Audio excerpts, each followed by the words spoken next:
to offer you in that way. And it's quite similar to what Mr. Collin has already talked about, except I'll be looking more closely at the university side. So welcome. The class of 2025, you are a very special class in that you have the benefit of looking at all of the classes that have come before you. So you're able to learn a lot from them and the types of universities that they have applied to and been accepted to. You will be able to compare your predicted grades and results to our students that are going through the process now and who will be going through the process. So you will have a much more accurate prediction of your chances of acceptance than some of our early classes. So you have a great benefit. As Mr. Collin announced, my name is Miss Elisa. I am the university counselor at ISV. I'd like to start out by talking about the time left until your university application deadlines. Believe it or not, you have 3 years, 9 months, and 4 days left until your applications are due. So it's actually less than 4 years. This might seem like a very long time, but I assure you that it will fly by. So it is a great idea to start thinking about your post-secondary plans now. It's never too early. You might also want to know how ISV is going to prepare you. So we'll go into that a little bit more. Colin did a great job of talking about the university's perspective of ISV's two curricula. And I'm going to just reiterate a few points. They find both the IGCSE as well as the IBDP to be very rigorous. And part of the reason why is because they offer external exams that are externally moderated, which means that they are completely unbiased and the universities can really trust these results as opposed to perhaps teacher grades that might be a little biased based on whether they like you or not. Also, I have seen some average students get great university results.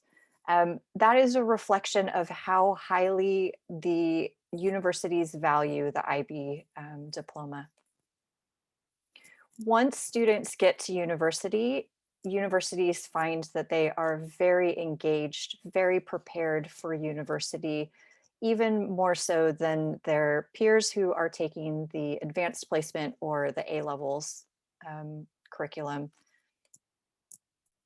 Also, they value the IBDP so much that if your child or if you earn a 5 or a higher on your exam scores, then they will often give you credit. That means that they see that as being the equivalent to 1 semester of that particular subject.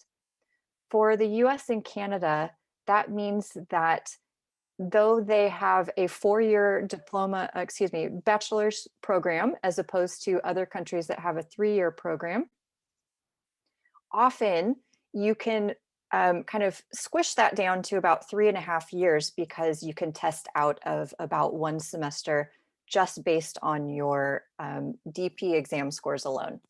So what does that mean for you? That means that you save a lot of money as well as time.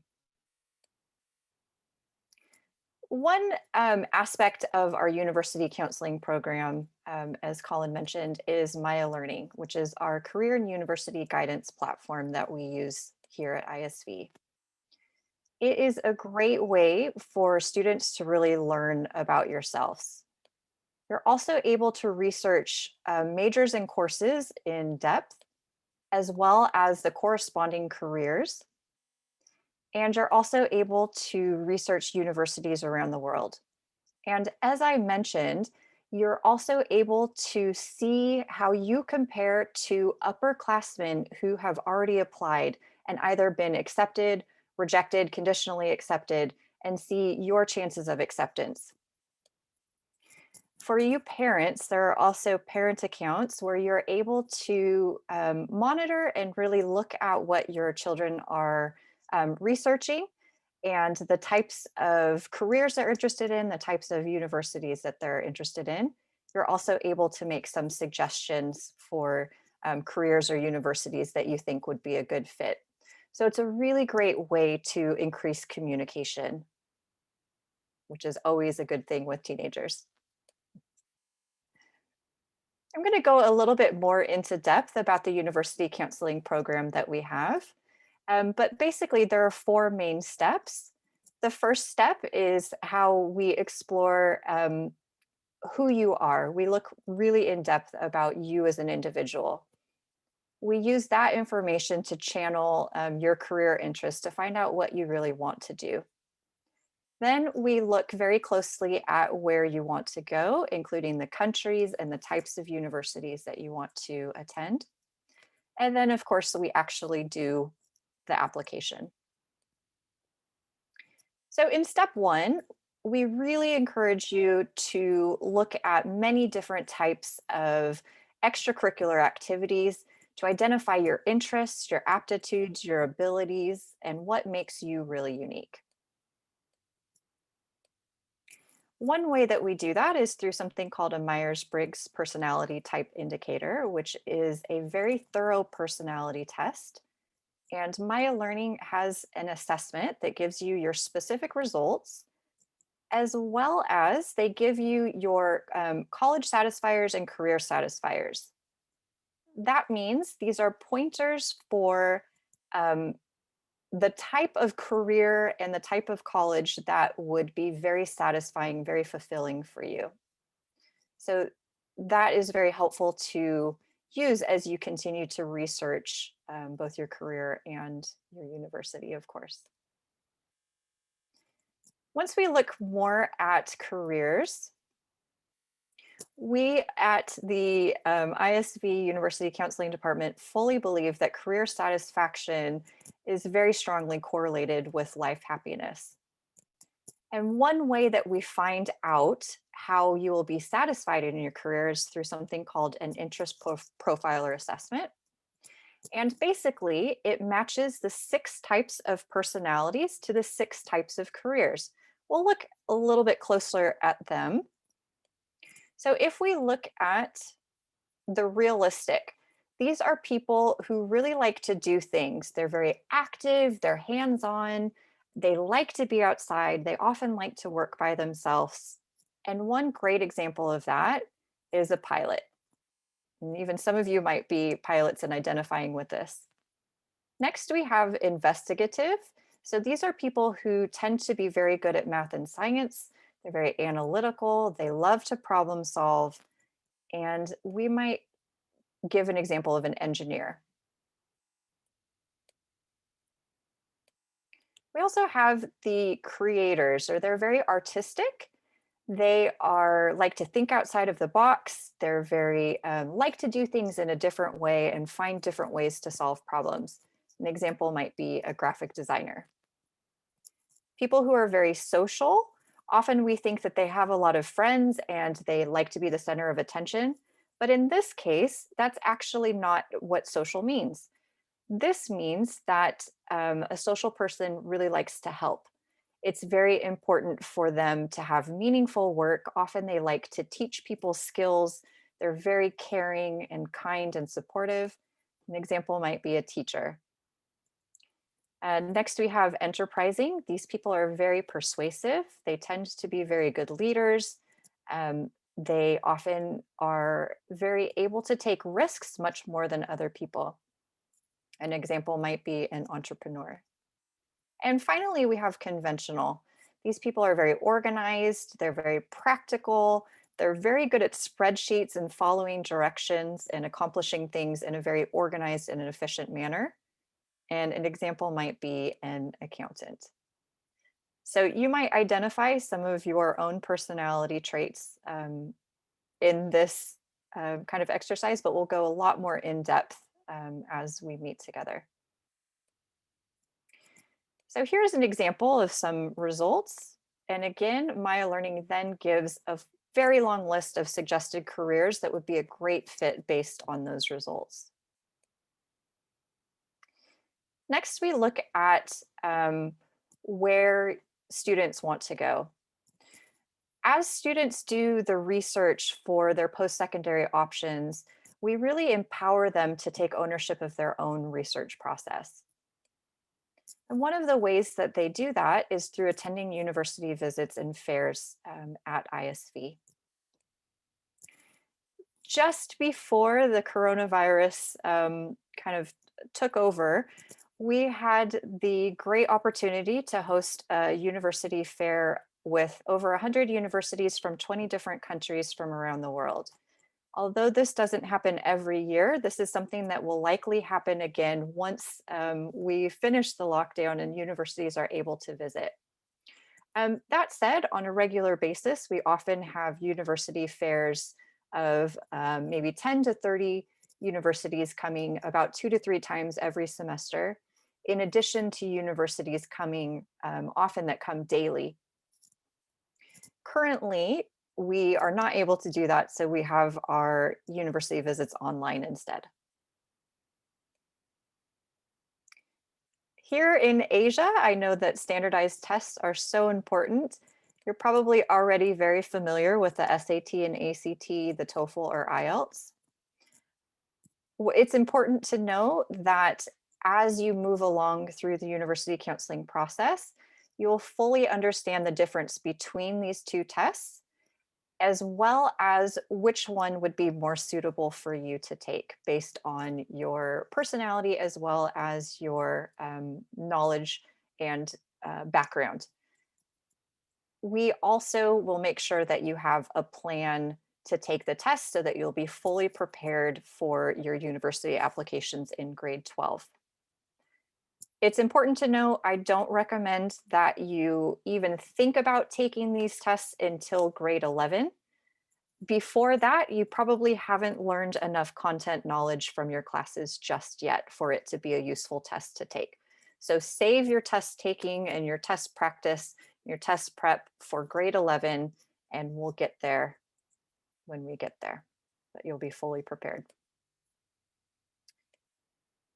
It's also important to know that we in the University Counseling Department will make sure that you have a university shortlist that is fully balanced and that will make sure that you are stretching and reaching for universities that are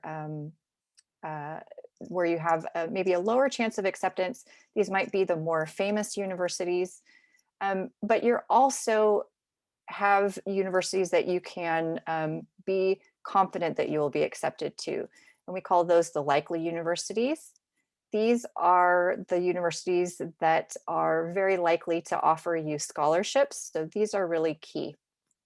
But again, we'll go much more into depth about each different type of university as well as how to create a balanced shortlist.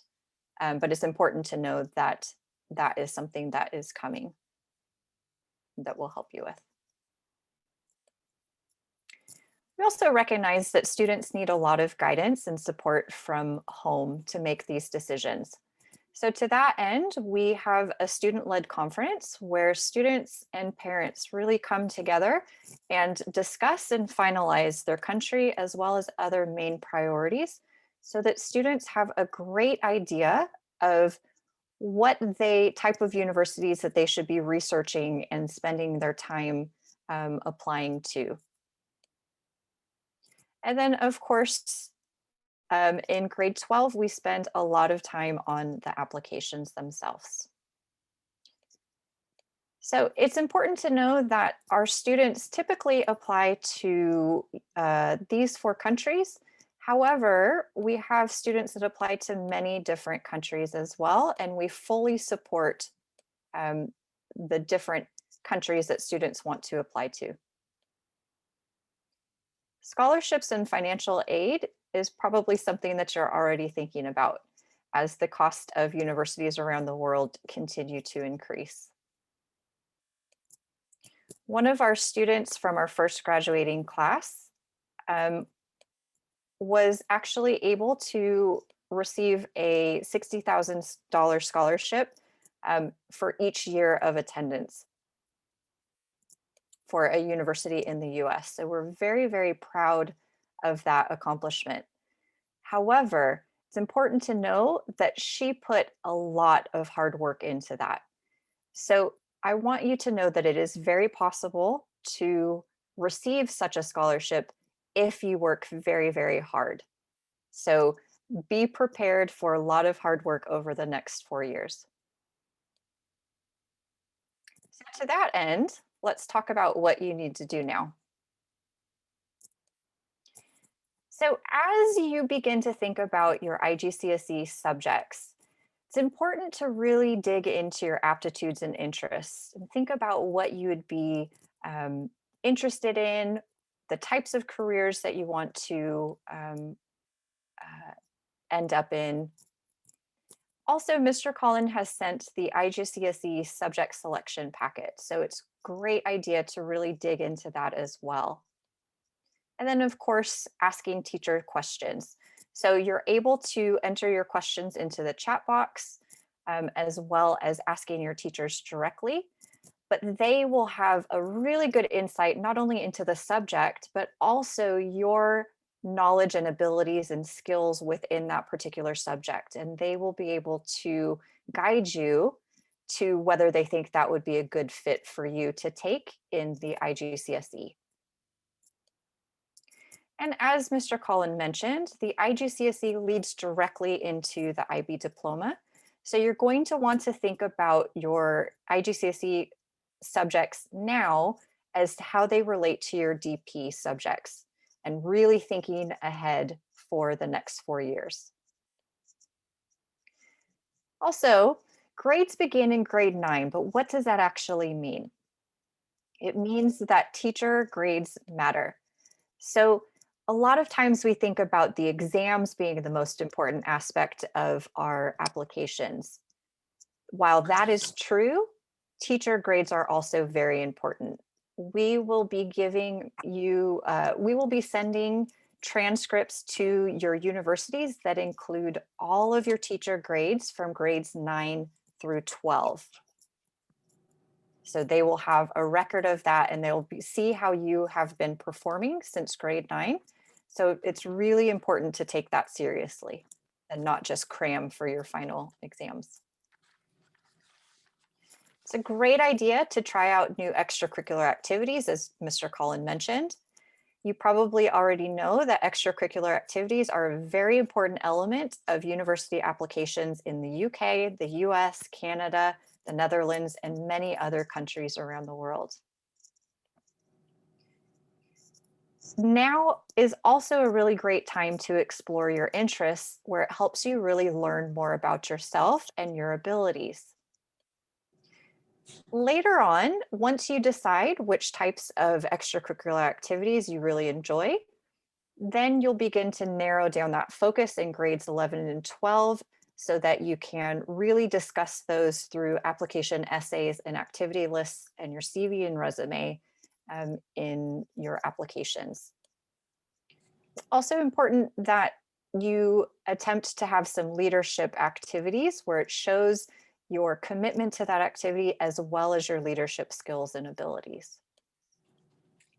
And for you parents, this is where you can be a record keeper. So anytime your student has an award or does a new activity, you can keep a record of the activity type, as well as the dates that your child has done that activity.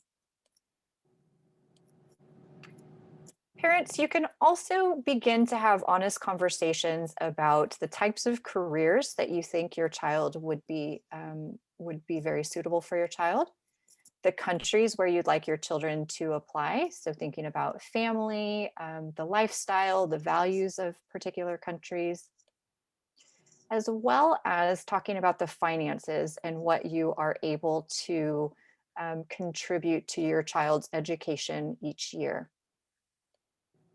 All of these things will help your child to make very good post-secondary choices. Also, I am available for a meeting If you'd like to ask any questions or go over anything about your particular circumstance, I'm more than happy to meet with you. You know how to contact me if you have any additional questions, but I'm also free for questions now. I want to thank you very much for attending and being here today with us to learn more about the program that we have.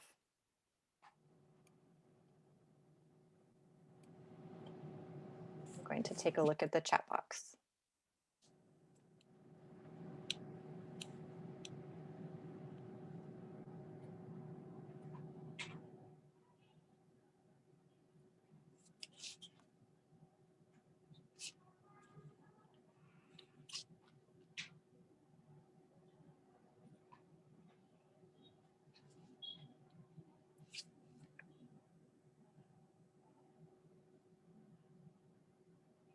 So one of the questions that we have are, when are the students supposed to do the Myers-Briggs test? And that will be given in grade 10. So that will be part of the curriculum at that time.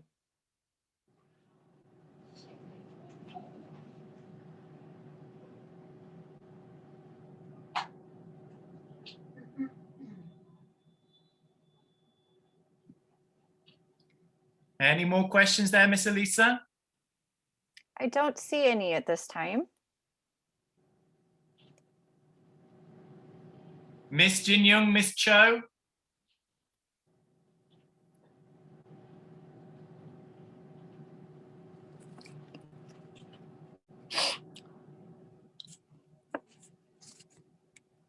Also, feel free to unmute yourself if you have a question that you'd like to ask. You don't need to ask it in the chat box.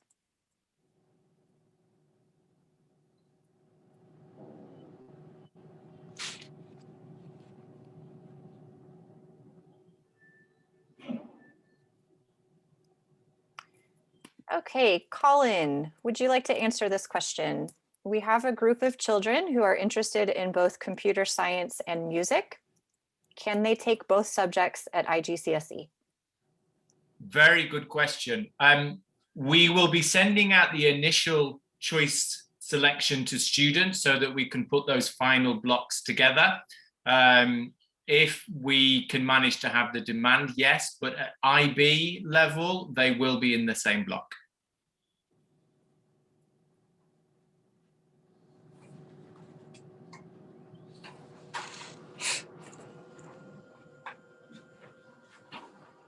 So from a university counseling perspective, if they are in the same block, they might consider how they can explore those passions and interests in alternative ways. So they might do ECAs through music. They might do coding ECAs.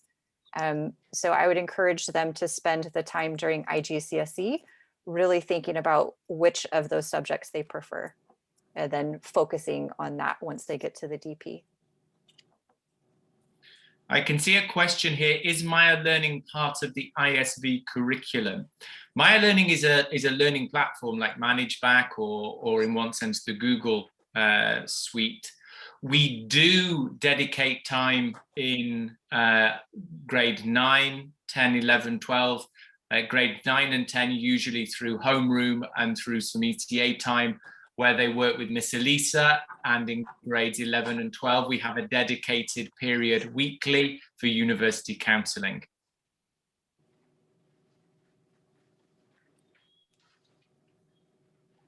And a question here I can see. Sorry, Miss Elisa, anything more on that point? I just see another question. Nope, I was gonna go to that next question. So Vietnamese is not unfortunately an IGCSE subject.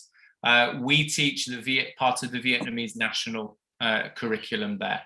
So it prepares them, it covers the basics that the Vietnamese Ministry of Education require.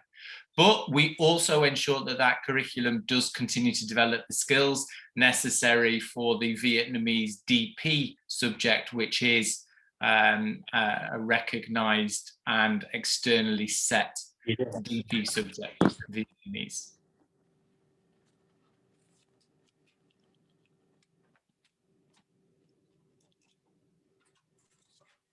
Okay, so I don't see any more questions. I'm just seeing the translations there. Next steps, ladies and gentlemen, we will send you this presentation, as well as the PowerPoint and the booklet again in an email for those that need a refresher or that have not managed to make the live session today. We will then follow up in a week or so's time with the initial choice selection for students to do through a Google form that will allow us to try and put the blocks together and see which is the best fit combinations that work with the student choices, and also thinking about the next step. And the taster sessions where students get to have a little try. I see Annie's just written when the taster sessions are. We want those to be when you're back here at ISV, so that you actually get to physically talk and try some of those. So as long as they take place before the end of this school year, before you make your final choices, then we have a lot of time for that at the moment. Okay, so thank you very much, ladies and gentlemen. I shall wish you, from Miss Elisa, myself, and the rest of the ISV team, a very, very good weekend. Please all stay safe, and we do hope, fingers crossed, to see you on campus very, very soon. Okay, so from all of us, goodbye and have a good weekend. Bye-bye.